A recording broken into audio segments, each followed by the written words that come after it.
Welcome, friends. It is I, LostScarf, and it's time for the patch notes. And first up, of course, is the new god right here, Janus, human immortal relations right there, also known as Janus here, the god of portals. Well, not portals, god of doors and other things, but he thinks with portals, so that's how he is right there. He's a mix of Iron Man with Mercury and, I guess, Cronus and Thanatos kind of thing going on there. So there you go with that. So we're going to have 3 videos today. The first video is going to be everything that is not warriors being nerfed, and then Warriors will be their own videos, so we can talk about them in depth. And then third video will be Arena Janus. We'll do Conquest Janus tomorrow. I'm watching my niece, and I've done this like 15 times with her interrupting, so it's going to be a very long day making this video. So, let's get going.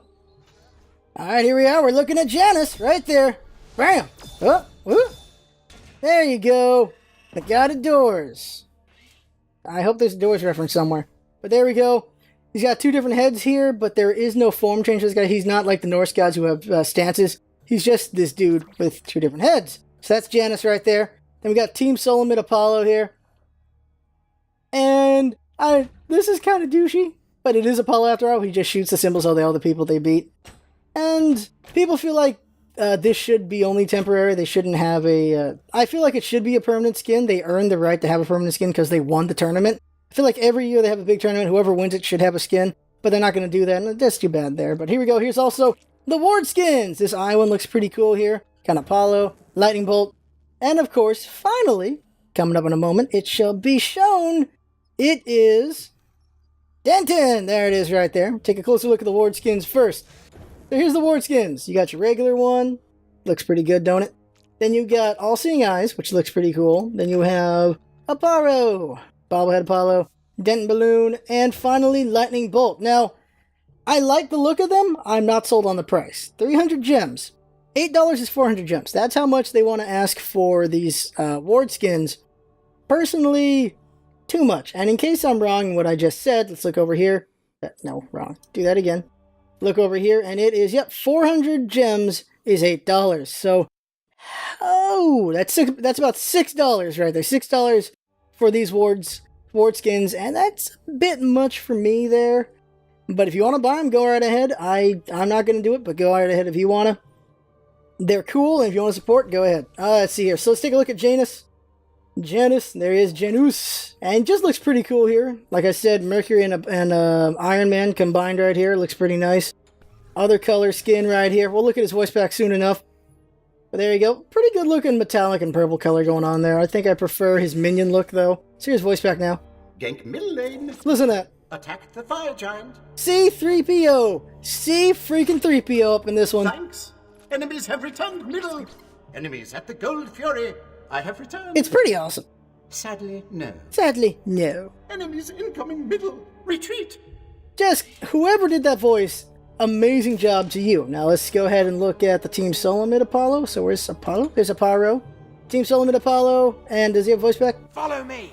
I'll defend the fire giant. Retreat middle lane. I guess not. So what's the special? Well, you can see Team Solomid right there. Also is on his back. Yeah, there it is right there. When he does his mesmerize, he makes a Team Solomid looking thing. When he does his ultimate, when he crashes into the ground, it makes a Team Solomid brand into the ground for a couple seconds there. And like I said, I feel like I'm not a fan of Team Solomid, but they earned the right to have the skin because they won the big tournament. And next year, whoever wins a big tournament, I think should have a skin as well. But that's not what's going to happen. Instead, it's going to be temporary. They're going to be for the Invitational, and that's it. Then this is going to be gone just like Poseidon. I don't agree with that. Although, I guess because of fanboyism and stuff like that, I guess it would be fine to have a temporary because you might have just people raging up on that. So, pros and cons, I guess it's okay. Let's go ahead and look at the other new skin that is, well, not a new skin, but remodel. And that is Odin's Mountain Man. Look at this guy. Look at him. As soon as it comes up. There it is. Mountain Man looks very good. Very good looking skin here. I know people are mad that we got a new skin that looks so bad, eh? And he got nerfed pretty hard there. Here, let's hear his voice back. It's very Mountain Man. Very, very redneck. I'll defend left lane. Attack middle lane. Just listen to that tone in his voice. Enemies in right lane. I'll gank middle lane. Be careful. You hear that redneck in there. Chase the enemy. I'll attack right lane. I'm returning left lane. Defend the fire giant. Just quite impressive there. The voice, they do amazing voice work in this game, and it just continues right there. Also, something new, as you can see, is the character builder is in here now. It doesn't have its own button anymore. You go in here to look at your character builder now, and they cleaned it up a little bit, so that's cool right there. And it still doesn't take into account stacks, which I really need to add already, is being able to take into account stacks. But now let's go ahead and talk about general stuff. Alright, so general changes. So, for League, they've just done some cosmetic changes, really, that's about it. I already talked about the character builder. So, CC change. So, the big CC change is that Root and Cripple are now no longer hard CC, they are soft CC, which I agree with. I feel like the split between the two is hard CC makes it that you can't do anything. It cuts you off from whatever you're doing. While soft CC does not. That's the way I do the distinction. Banishes a hard CC because it just, you can't do anything up there. Mesmerizes is a hard CC because you can't do anything. Fear is a hard CC because you can't do anything. Stone obvious is a hard CC because you can't do anything. Knockback is a hard CC because you can't do anything. You get interrupted. Those are hard CCs. Soft CCs are things you can still do things in. Roots you can still attack in. Slow you can still attack in. Cripple you can still attack in. You get the idea there. Silence you can still attack in. There's things you can still do in these CCs. That's why they're soft CCs. So that's the distinction I feel and it makes sense. So because it's soft CC, Roots and Cripples no longer are affected by diminishing returns. So what that means is Tier, of course, is affected by that, and just in general, everyone's affected by that. So the Roots is a buff for Neith, Scylla, Kumbhakarna, and who's that last guy? I can't think of. Artemis. Them. And then, of course, Poseidon's got his Cripple. And then, so there you go, and Cupid's got a Cripple as well. But the gods with Roots do get a pretty good buff out of this for them. Besides that, it's 4v4 Siege. And there's a lot of arguments on both sides about 4v4 Siege. And I feel like it's beta. Let them try 4v4 Siege. And there's some good to this. One of the goods is this means not 4-mans have a mode they can play in full now. And that's cool there. Now we just need a 2v2. Also, the people complaining about meta. They're complaining that 5v5 you can't have a set meta, which is redonkulous because Conquest is 5v5, you can have a set meta there. It's just how do you make that meta? And then right now there's a lot of different experimental metas going on that are very interesting in different ways, and that's all going on there. The thing to keep in mind is Conquest meta did not happen the first freaking month. It took a long time to make that meta rigid. And then we've just worked with that, and then Jungle happened, and we had a new meta going on. So the meta gets rigid eventually, but not the first freaking month. So that's what happened there. I liked that there were a lot of different ideas going on how to play 5v5 Siege. But now it's gone for now, or completely, we'll see. 4v4, we'll see what happens with that. One less god means you can make it more rigid, you can have more set metas there, because there's one less wild card going on there. People like certainty, not uncertainty, so I understand that. And also the whole thing of, well, people are complaining it's going to be a 2v2 versus 2v2 grind going on there. And yeah, that's true, that might happen, but we'll see what people do with that. Also the complaints of how long it'll be. Some people are complaining that in a 4v4, things will be longer or shorter. People are complaining that 5v5s were long and short, depending on how you did things. So we'll see which way it goes, really, as people play it and try to make a meta. And again, it's beta, so just let them experiment and see what happens. And if it works as a 4v4, great. If it doesn't, then we'll go back to 5v5. Simple as that. Or they'll make changes that make it more accommodating to 4v4. We will see in the future. But right now, it's cool that it's a 4v4. I'll try it out at some point, and we'll just see what it does. Now let's move on to items. Alright, one quick aside before we go over items. I can't click on this. I can't have this shortcut to look at other gods on the fly for the character builder. I have to click out and then go over to another god and then click on them to go in. Why would you take away that shortcut? Why would you take away that shortcut? Like, seriously, more shortcuts is better than less. Why would you take away a feature when you move it over? That is a little complaint I have, but I find it dumb. Alright, okay, so here we are. So, the item changes that have happened this week, they are geared towards, well, nerfing hunters and assassins in general. Since warriors got nerfed, they also nerfed these guys indirectly by nerfing items. And so here are the items that got nerfed. First one up has got to be, of course, you got to talk about the Draining Blade. Draining Blade now, this is the second one, no longer has penetration. Only the final level has penetration. That's what happened there. Only Aussie at 15 has penetration. Nothing leading up to it has penetration anymore. This is because a lot of people would stay at Draining Blade. They would not go to Aussie. They'd stay at Draining Blade because it gave you lifesteal, penetration, and attack speed. All very good things. You didn't need to finish your build. This was all pretty good. You would finish the build for the passive, which is also good, but you didn't have to. So a lot of people finished their games with only Draining Blade. They made this change so that you have to go to Aussie for the penetration. So that's the first change that has been made. Another change is to Malice. Now Malice, let's get over to it. They made it cheaper by 200 gold, and also they put up the passive from 60% to 75% of total power as physical damage over the next 3 seconds when you crit. This makes it very nice, very interesting item to have there. very good to have on a god that already has crits. So Hunbats, Naya, and Artemis work very well with this item because they already have crits innately, so you can get this already. You don't have to go for Rage, which by the way got nerfed. Rage got an extra 10 physical power, but they took away the attack speed. A lot of people use Rage for the attack speed with the crits. Taking that away definitely hurts Hunters and Assassins for sure there. And the reason given is so that you would vary up your build more, because this just synergized way too well with a lot of builds. A lot of people just kept using the same builds, and I understand that, so that's why they did that. It sucks, but it's what they did.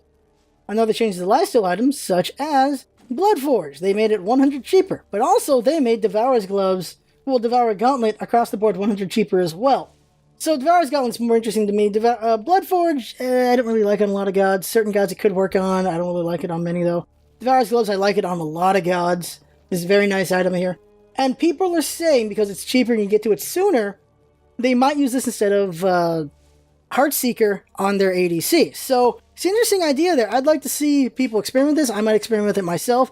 Because Devourer's Gloves, you don't lose the stacks when you die, so that's nice there. And it does give you a good amount of power, and you can get to it sooner. It's 2050, and when you look at Heartseeker, which is... Where's Heartseeker at? Heartseeker, which is 1950, it's only 100 more for Devourer's Gloves. So it might be worth going for Devourer's Gloves, well, Gauntlet, instead of Heartseeker. It's at least an option there. Another change is, of course, to Executioner. Executioner has been buffed.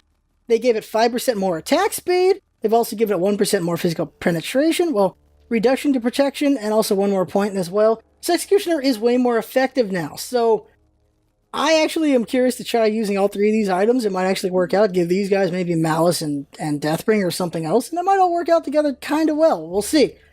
But I am interested in trying these guys out together and just see how that goes. Because this is a ton of attack speed and a lot of damage going there. And then you can just get rid of that armor so quick with Executioner. And then if they have high HP, you got Queen Size as well. So there's a lot of damage you can do with this without going for crits.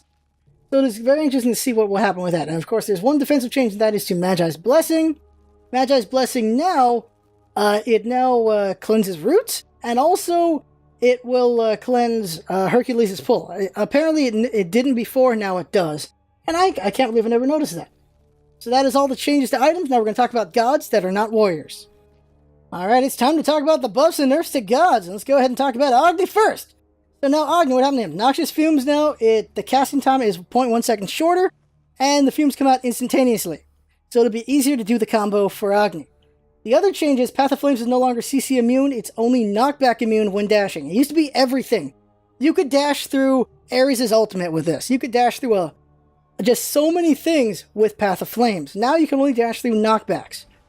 So what does this mean? Well, obviously it means Agni has less survivability because he lost that CC immunity. But he does gain more effectiveness with his stun because of Noxious Fumes. So there's that. Less survivability, more utility. That's the change they made there. That's the balance they've done to Agni. Now we have Aphrodite. Now one minor nerf to Aphrodite, and that is she lost damage across the board on her back off. 10 points, 20 points, 30 points, 40 points, and 50 points as you go across the board there. And that does hurt her a little bit in her solo laning potential there. That little bit of damage can be very useful in fights, and sucks that she lost that, but there you go with that. Also, late game, she could actually kill with that. Even though it's only 50 points, it could be enough to make the difference when she has birds on you and everything, to get the kill with Polynomic and everything else.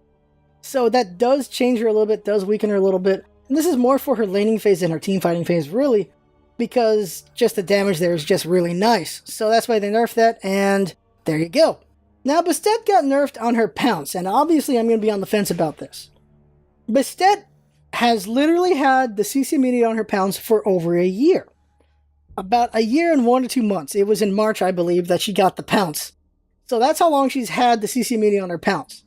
Recently, of course, she got buffed. They made her attacks burstier. She did a little more damage because of that.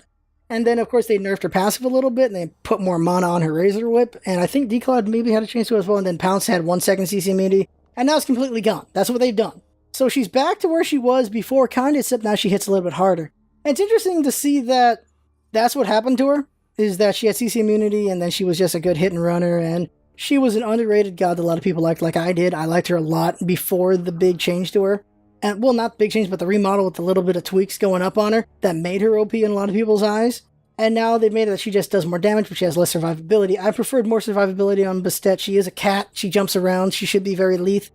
But instead they've made her in this way where she's more lethal, not leth. And so she's easier to catch on the pounce now. And fine. Since you made her more deadly, you changed her her survivability because of that. And we'll see how that goes in the future. I will miss the old Bastet because I like the hit and run. I like the tricks you could have done with that. You could take some very interesting risks, and that's not there anymore. Now it's all about just dump and kill and get out if you can. And that's how she is now. And that's a little less, it's a little less fun in my book. That's a little less nuanced, very little less interesting. But that's what they've done to Bastet. She is a dump and just go from there kind of god now. So there you go with that. Now Cupid has been buffed. Finally his passive has been shortened to 8 stacks instead of 10 stacks. That's cool there. I'm happy with that. Also now Heart Bomb and Shared Love, and I can't remember if Fields of Love used his stacks, but now you have to be fully stacked before you can use his passive on his abilities now. So that's pretty cool there. I hated it being premature. Now it won't be. Now it is just at full effect, and I like that. I really do. So I'm happy with that for Cupid. Cupid's going to have a little more lethality to him, a little more usefulness. He's still not as good as the other hunters, but he is getting in a better place, so that's good for him. A nerf to Hunbats on his infused strikes, and I understand this one. They've made it from 50% to 30%, and the reason for this is if you rushed Deathbringer early on, you would absolutely destroy people with Deathbringer because that 50% chance on crit, and so they've nerfed it because of that, and we'll see how it goes in the future. 30% is still pretty good, because plus Deathbringer, that makes it 50% instead of 7%, so still pretty good lethality there for Hunbats if you try to rush the Deathbringer, but it does change it a little bit, so we'll see what happens in the future with him. Now, all of Ullr's nerfs are on his Bladed Arrow and Thrown Axe. Thrown Axe only does 10 less damage across the board. Now, Bladed Arrow does 10, 15, 20, 25, 30 less damage across the board there. And also, it has been reduced in speed by 40. So it's 140 speed now. And so that is, of course, slower to land that Bladed Arrow, which is fine. If you know how to aim that thing, you'll do just fine with that. The less damage, of course, weakens his clear a little bit, and it makes sense that just how good he can clear with Bladed Arrow. He's still going to be pretty good at the clear, but just a little bit less, and then they weakened a little bit of the damage on the axe, which I think is negligible. I don't think they had to do that, but they did. But that's all they've done to Ullr, and it just makes it a little bit worse for him, but he's fine. I don't think he needs any more nerfs. I think Ullr's in a fine place. Now, Poseidon has been nerfed. His Changing Tides, it's now only 10% movement speed increase instead of 20%, and also his Trident has been reduced across the board flat 10%, so it used to be 15% and up, now it's 5% and up. So what they did is it just gives Poseidon less maneuverability. He was able to just be anywhere and everywhere pretty fast and just cause a lot of damage and just do really bad things to people. Now they've cut it down on him. He can still gank around pretty well, but not as much. But still, Poseidon's still someone to worry about, I'm sure. Okay, 2 nerfs to Zeus. The first one is Chain Lightning now only goes a distance of 34 instead of 40 when it hops around.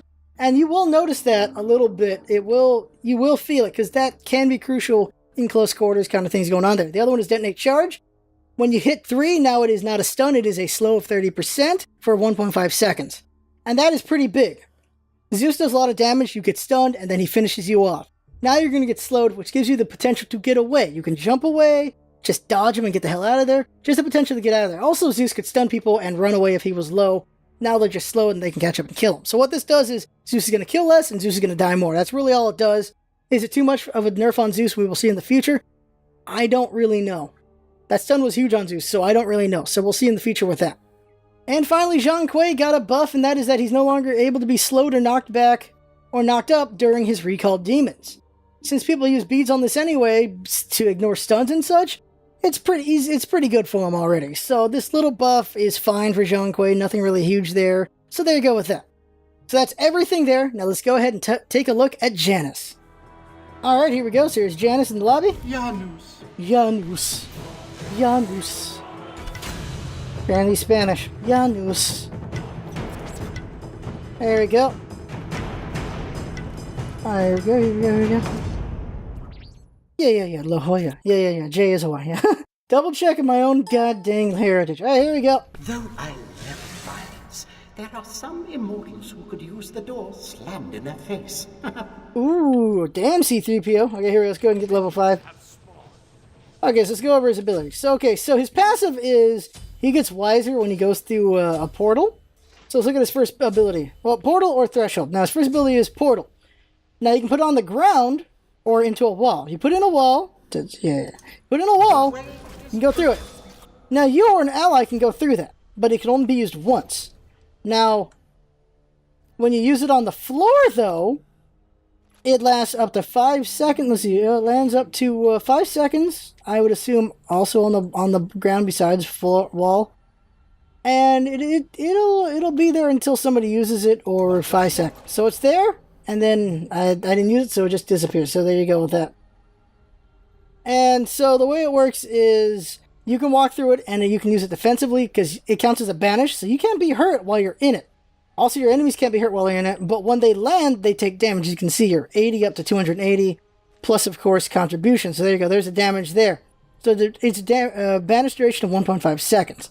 And if Janus goes through it, bong, his next ability now has plus 25% scaling on it. So the damage is plus 25% here, or for his ultimate. So that's pretty cool there. Now his 2 is his wave clear, and that is unstable vortex. And this is he shoots out these 2 snaking portals, and they do damage. Now, something to take note of is where it is right here in the back this is where the melee minions will be, and this is where the archers will be. So you can look at it over here as soon as we get over there. Put myself through a threshold. Threshold also gets the passive. Now, see here. Once we get the next line, we can show up. Let's go ahead and just hit these guys right here with this shot. And bam, there you go. And put them through a portal as well. We can go through the portal if we hurry up, so we go through it as well. And we get Wizen. There you go. There's the damage there. So it does damage. The second one, if you hit them with both, does 50% of the damage there. But also then there's his threshold. Now it's a passive. Anyone, once he has at least one level of this, anyone who goes through this line gets a speed buff. And if he goes through it, he also gets his 25% scaling buff as well. And also teammates go through portals, they also get a speed buff. Now let's see here. See, melee and archer. So melee and then to archer. See it? It goes to both. So that's pretty nice there. I want to know if you can actually hit someone who's running away multiple times with this, or it only hits them twice, or not. Now, another thing about, see, threshold here, it has this phase slow, and if an enemy goes through it. Now, it slows an opponent depending on the level for the scaling, but also, if an enemy goes through this, A new threshold. they are more vulnerable to damage. You go through, you get speed, your teammates do as well, but if an enemy gets to it, they have an additional scaling to them, up to 60% additional scaling if they go through that threshold for damage. And then duration is also longer depending on the level of it as well. So you can see how everything about his kit is all about burst. He sets himself up with a threshold or a portal run through so that he gets 25% extra scaling, and then he hits you with his 2 or his ultimate after you land, after he hits you with a portal. That's really what it is. Let me get CC reduction so I can just do that more often there. So CC reduction really quick here. So let's go ahead and get breastplate and then the boots here. So there you go. So that's so I can do it sooner. So what you can do is you can get someone to go through the portal and then just burst them down. And the one Bart showed is pretty good for it. So what you do is you hit them with the portal, and then you hit them with a threshold as they land, and you hit them with this, or you go straight into your ultimate, which does a bunch of damage. Well, it doesn't work on minions though. Now this is a good one for these guys, but keep going here. I go through it myself. Scaling there. Just hit them some more. And hit him with that and finish him off. There we go. Now his ultimate's interesting. That is, it's global, sort of. His ultimate is a attack, and it creates portals. He can shoot through, once we get 40 seconds I can show you, but what happens is he shoots, and it can go all the way across the map. We go from fountain to fountain, and it can hit somebody, and it scales up to 200% of your magical power when it hits a distance greater than 800. So you can use this to snipe enemy gods. The damage ain't much. 600 is the max of it, but going further than that can be pretty good, of course. And so you got alright damage to 600 at close range, and just at long range it gets even crazier with the damage there. So you can snipe people. You can team fight snipe. Your teammates are in a fight and you snipe from distance. You can do major damage that way and kill someone maybe, and there you go. It only works on gods. You see work on minions and the Goldfear and Fire Giant and the Titan. So you can actually snipe objectives, but not anymore. So it only works on gods, so it's only good for sniping. And also for this, and that is the ability to go through walls. So here's his ultimate right here. Everything it goes through, it has a portal that you can run into. So there you go with that. What's important is it doesn't disappear after the first use. Not like the wall portal, where the wall portal goes away after the first use. And the portals last, let's see here, 10 seconds. Here's what's important. Your entire team can go through them. Think about that. Your entire team can go over to a Gold Fury, or the Fire Giant, or just go into the Titan to finish it off.